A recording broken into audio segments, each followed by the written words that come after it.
Hello, everyone, and welcome back to the J22 Report. I'm your host, Johnny Market. You all know that drill. Hit that like button, subscribe if you already haven't. And just want to get into a couple of things today. I haven't been able to do videos lately. A lot of hectic stuff in my personal life. Not like most YouTubers or newsletter writers. I don't have the luxury of being able to do this full time. Maybe one day I will. But I have a personal life and a professional life I have to attend to. And so that sometimes limits me. But let's get into the news today. Going back to that correction, if you look at gold, it's still 2386 near its highs. Silver's at 29. But, there wasn't basically a correction. Yeah, things go down. Markets are non-linear. But no, there's no correction. There was no great buying opportunity. If you look at the Huey, that's up drastically. So, as I'm going to say, even if there are corrections, they're not worth calling out or even talking about because we're in a bull market now. So, corrections are going to be short, they're going to be swift, and they're going to be sweet. And that's why I have precious metals now as a whole. If you got in, is it too late? From an investment standpoint, yes, in my opinion. Trading standpoint, no. You can trade. And going back to the market, what drives the market? Is it fundamentals? Yeah. Is it technicals? No. A lot of technicals, they were calling for breakouts from 20 to 2023. Never happened. And then in October of 2013, one did videos on critical metals and Dow Gold and completely missed the bottom. And a lot of them, hardly any of the technical analysts, they were talking about it going sideways or not bullish yet. And that's the weakness of technicals, is that it doesn't identify changing markets. No one called the bottom in 2015 or in 2020. I called the top. I thought it was only going to last a year though. So, but the reality is that's why fundamental investors make more money than technical investors. The richest ones are Buffett and whatnot, because valuations and stuff still matter. Don't get me wrong, I think both are useful in technicals, but you see a lot of technicals bash fundamentals, and a lot of them are wrong. So the most accurate, Jordan and Avi. Everyone else hasn't been accurate. Anyway, but going into the news, what matters? Economic data. This is what matters. I was a bullion broker. I saw this. Look at Tuesday, PPI, much hotter than expected. And then if you go into today's data, it's May 15th. Gotta learn that from Jordan on his videos. May 15th, 2024.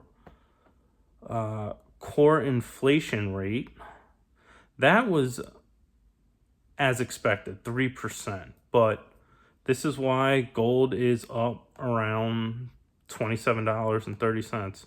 Retail sales, 0%, not rise. And not only that, it was supposed to rise 4%. And this is the bullish environment for gold. Bad economy, declining economy, and the Fed has to ease. And that's why you see gold up $27. For all those who believe in that gold stock market sort of thing, gold up 1.16 today. And depending on what market metric, Dow's up 0.88%. And the S&P 1.17. So did it outperform the Dow? Yes. The S&P? No. So it depends. I don't really care, because what's bull market action? Gold outperforms. Silver outperforms gold, and silver's at 3.36. I still think it's nice if gold outperforms the stock market, but at some point, each chart is in and of itself, and what matters isn't the gold versus stocks. It's the economic data, and this is bullish for gold. And if you keep having a declining economy, right now this is mixed data, which isn't bad for the stock market. But if you start having negative nominal data, that's bad for the US, no matter how much they're easing. So anyway, good news though. Michael Burry today. Michael Burry, he is now emerged as a top new holding. $7.62 million, 7.3% of his portfolio, and Sprott's Physical Gold Trust. So that is bullish. The big short is now the big gold. And that's the one thing I want to get into. And Michael Burry is not dumb money. So that is also. But as you can tell, Cigna Group bought some of that. BP Oil, intensifies JD.com, Alibaba. So he is not completely bearish. I think he's just adding gold as insurance and inflation. So, but the economy in 2 or 3 years is going to crack, and the stock markets, and we're starting to see cracks surface. Now, if you remember, they were Goldilocks was being priced in the market in October of 2023. Don't forget history, even if it's 6 months ago. And they were talking about soft landing. You don't hear that anymore. And the reality is because the economy is starting to crack. It's not, it's an election year, so you have to remember the stock market's up. It's going to be up. They're doing everything they can to keep DJT out of office. So they don't like DJT because he is basically a nationalist, and the only thing the globalists hate is nationalism, because that will destroy their agenda and their world order that they desperately want. Every other ideology is worthless. Libertarianism, all that, you will lose. So that's why they want DJT. He's the only real threat. So that's how it is. But look at this. Long predicted consumer pullback finally hits restaurants like Starbucks. Millennials, Gen Z, they love their coffee. Well, they can't afford it anymore. So KFC, that is a poor urban restaurant. Well, inflation's hit their wallets. And McDonald's, another poor restaurant for lower income people. So it is really... and Pizza Hut, there's another one.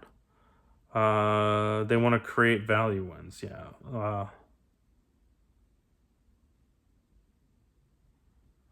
So that's sort of... Starbucks, surprise drop in same store sales, sending shares down 17%. Pizza Hut and KFC, shrinking same store values, and McDonald's also are really doing poorly. And it says consumers are becoming pickier with their cash. Well, yeah, they're going to spend it. They want to have quality. That's why in this article, I'll post it below so you can read it. But it says somewhere, outliers like Wingstop and Chipotle show their customers will still order their favorite foods, even if more.